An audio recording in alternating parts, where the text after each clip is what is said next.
Good to be here. I live in Wrigleyville. Yeah, can you tell? I do. I used to live with my brother Bobby. I'll tell you about him. His name's Bobby, okay? He's a CrossFit guy. He's an accountant. He's a big douche. He's the worst guy I've ever met in my life. And recently he was trying to talk to me about my diet, right? He just goes, yo, I know you eat a lot of junk food. I can tell, because your shit smells unhealthy. I was like, yeah, I eat Oreos all the time. You know that. So maybe we should talk about your problems. He's like, what problems? I was like, I don't know. I heard you've been smelling my shit. So, what do you think, you're an X-Man, motherfucker? He's the worst dude I've ever. One time he told me no matter what I wear, I look like an extra in American Pie, okay? Which is really spot on. It's kind of fucked up. I know. It is. He said he doesn't do dick pics. He doesn't do dick pics. He just uses dick pics as a last resort. Yeah, I don't know what he meant by that either. I didn't ask. I should have asked. So now I'm just like imagining a scenario where he's like texting with a girl, right? And she's like, F you, delete my number. He's just like, time to shine. You know, just, go get her, homie, you know?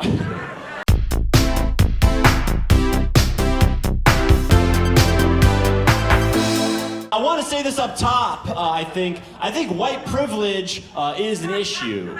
And some of you are like, no, you don't. But I do. I experienced white privilege recently when I lost my wallet. Didn't know I lost it, okay? I was going to Whole Foods, as we do, all right? And I walk up to pay, and I was like, oh shit, I don't have any money. And the guy goes, oh dude, I know you. You're good for it. And that's when I realized, if you're white at Whole Foods, you can just start a tab, okay? Just give them your dad's Venmo, they're cool with that. The same week, I had to fly to New York City. I had to fly out, I walk up, they're like, do you have an ID? I'm like, no. They're like, do you have a North Face? I'm like, of course. They're like, get the fuck in there. I think we need to be having more conversations about this, more like, you know, age-appropriate, comprehensive conversations. So I always love to ask, did you guys have sex ed growing up? Yeah. Yes, okay, a lot of you, yes. Do you remember anything you learned? No, any like tidbits? No, nothing. Yeah, not your fault. We have a failed system. We have a messed up system, right? Like, I think it's a problem that the only thing I remember from sex ed is that my reproductive system looks like the logo for the Texas Longhorns. Right? I was talking to a friend of mine who said that in her sex ed they had to learn how to put condoms on bananas, which I think is our nation's greatest downfall right there. We're just teaching youth to expect bananas.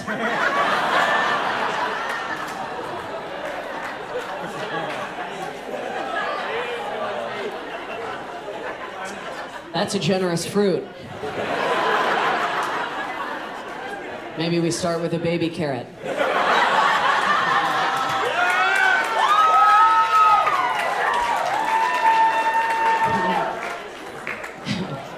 Gentlemen, if there's a lady next to you clapping at that one. Ooh. Sorry. I think it's weird. We have weird ways that we talk about sex. We compare sex to baseball. I think that's kind of weird, right? First base kissing, second base touching, we're kind of stupid. Whoever made up that analogy forgot that in baseball, there's a whole other team that's like, stop! We don't want you to go any further! Right? Sex is not like baseball. Sex is like bobsledding. You get 2 or 4 people, whatever your pref. Get them together in some tight quarters. You gotta work together. You gotta finish together. And the Jamaicans always surprise you. Anybody ever got so drunk you called in on the wrong day? Anybody ever did that? Making up dumb shit. My stomach ache, I got a headache. The girl's like, Alex, it's Sunday. I'm like, well, bitch, I'll call you tomorrow then, fuck it.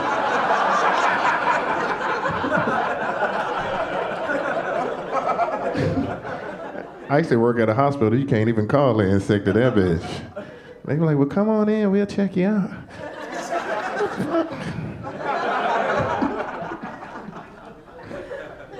Fuck work. Fuck work. I used to teach school, any school teachers in here? Any school teachers? I used to teach special education. One little kid was like, I'm gonna build a bomb and blow this school up. I said, you couldn't even make a Valentine card. Sit your ass down. The fuck you gonna build a bomb in this bitch? Every now and again, you gotta act a fool, all right?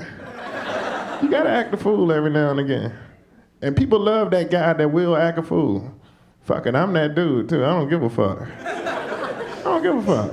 Like at Christmas and fucking work and shit, like the little potluck dinner and shit, when they bring out that food and it's nasty, I just yell back to everybody, ain't nobody eating this nasty shit. You hear somebody yell out, I'm so glad he said something. I didn't want to eat that shit either. They wait for the black people to say shit because they know we crazy and shit. They wait for us to say shit. They say shit to us like, we gotta work Saturdays for the next 2 months. What the black people, coming up here know every motherfucking Saturday? I'm so glad you said something. I'm so glad you spoke up. You ever been in the store and somebody cutting line, they're like, black person, say something. Hey, motherfucker, the line back here. I'm so glad you said something. I'm so glad you spoke up. Yeah, my favorite uncle is my Uncle Gloria. He's cool as shit. I got yeah, Uncle Gloria. I think his shit was wrong till I was about 9. I was like, hold on, wait a minute. Uncle Gloria?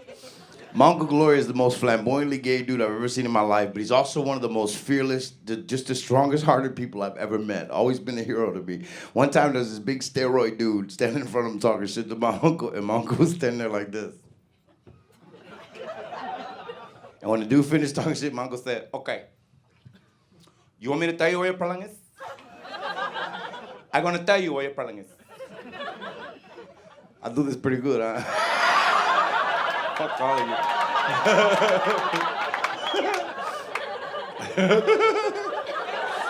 I'm gonna tell you what your problem is. Your problem is that I'm more man than you'll ever be and more woman than you'll ever have. I was like, oh, that shit is gangster. But my favorite uncle is my Uncle Nito. I call him my drunk Nito because he's my drunk uncle. He's never, ever sober. I don't care what time you see. It would be Monday afternoon, 11 o'clock, or Saturday at 4 in the afternoon. He's sitting there like this. He got a cigarette that hangs out his mouth that never ashes. I don't know how the fuck he does it. But the cigarette never ashes, man. It's just sister like this. And he you know somebody like that? Yeah. And then, like, he was so drunk, he would fall asleep in the middle of sentences. Like, you'd say, Theo, let me get $1. You know I ain't got no fucking dollar. He smoked cigarettes for like 40 years, so his voice, he sounds like Wolfman Jack, but his voice comes in and out as he's talking to you, so he goes, what? He says cool shit, like my daughter was taking the first steps. I said, Theo, look, your granny, she's walking. He said, she walking? Yeah. Tell her go get me a beer. He was the one that taught me all the important shit that I had to learn in life. He was the one. He would call me over. He'd call them life lessons. He'd be, Ale, come here. I got a life lesson for you. He did that a lot. He called me over when I was 8 years old. He said, if you want your wife to come home and fuck the shit out of you, do the dishes. He told me this shit when I was 8. When I was 11 years old, he called me over and he said, Ale, come here, I got a life lesson for you. Si tú tienes a la mujer y tú no le comes el culo, se lo come alguien más. For those of you who don't speak Spanish, when I was 11 years old, my uncle called me over and told me that if you have a woman and you don't eat her ass, somebody else will. He told me this shit when I was 11. I thought he was crazy as shit. Now I think he's a fucking genius. I remember when his wife stabbed him, right? We're all at the house. Everybody was kicking it. What? Oh, don't trip. People get stabbed in Puerto Rican houses all the time. This shit just happens. I remember when his wife stabbed him, the first thing he did when he got out of the hospital was he went over, he picked her up at the jailhouse, took her home, and asked her to cook him dinner. And I was sitting there like, Theo, are you fucking nuts? She tried to kill you. Now you're gonna eat her food? He said, Ale, let me tell you something.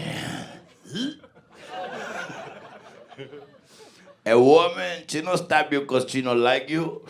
She stab you because she love you too much. So yeah, I'm dating, I'm getting out there. I get asked a lot of weird questions as a lesbian. Like, guys will ask me if I'm a lesbian because I hate men. I do not hate men, okay? Like, shit, I actually kind of feel bad for you guys. I think you had a really rough year last year. You just had like centuries of shit that finally caught up to you in 2017. I hope this year goes better for you, I do. I don't hate men, but there's a very small group of men that make you all look bad, you know, like the president.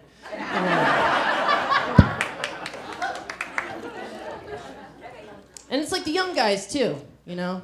They don't know, you know, like they're immature, they don't know the rules and stuff. Well, not many of you do anyway, but I mean, like I was at this club the other night, I was eating this chocolate molten lava cake thing. It had like melted vanilla ice cream in the bottom, whipped cream on top. Yeah, it was fucking delicious. And I'm getting in there, eating, and like this young kid, maybe like 22 years old, right? He leans over and he goes, "My cream tastes better." I was like, "How do you know?"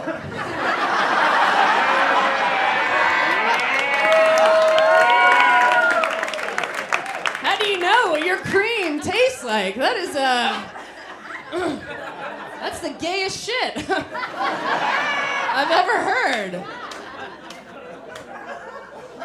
And I build furniture. I was home for Thanksgiving. It was so weird. This Thanksgiving was weird because this Thanksgiving I came out to my family. I'm not gay. I just thought it would be hilarious.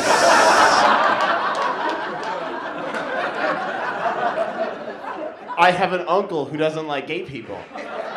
And because of that, I've actually come out of the closet on Thanksgiving every Thanksgiving for the last 4 years. And they say that coming out is like the hardest thing that a young person can do, and it totally is, but it gets easier every single year. Here's how I do it. I stand up with a glass of water and a knife, like I'm giving a toast at a wedding, and I go, "Excuse everyone, I have an announcement to make." And then my uncle will go, "Ah, for fuck's sake, again?"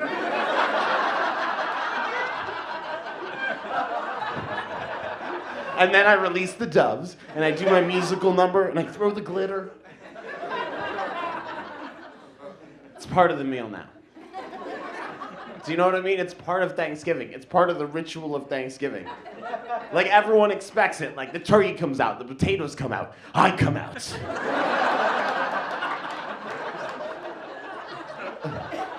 And I thought about not doing it this year, because my grandfather came to Thanksgiving for the first time in a decade, and he's 88, and no one has told him about the little joke because he doesn't do surprises. Like, the first time he was surprised, he was asleep on this boat in Pearl Harbor. And so, like, since then, he doesn't like surprises or sushi, and we leave him the fuck alone. And I thought about not doing it, but my cousins were like, "Are you gonna do it this year?" And after a while, I was like, "You bet your ass I'm gonna do it this year." And they were like, "Backup dancers?" And I was like, "Not this year.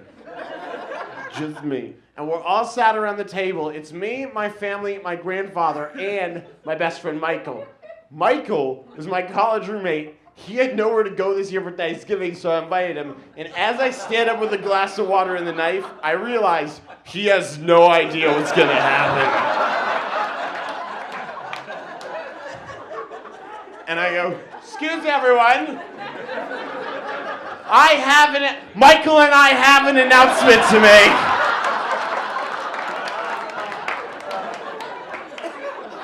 And my grandfather crosses his arms, and he looks at me, and then he whispers something to my mom, and my mom starts laughing like a maniac.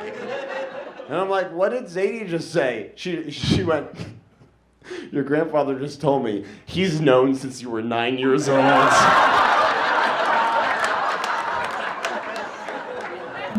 I'm feeling pretty good recently. I'm feeling pretty good. I recently lost about 150 pounds. Yeah. It is hard being a hero. I went from like a 3X to a medium large, which is where I fit into a medium shirt once, and it counts now. You know, those are the rules.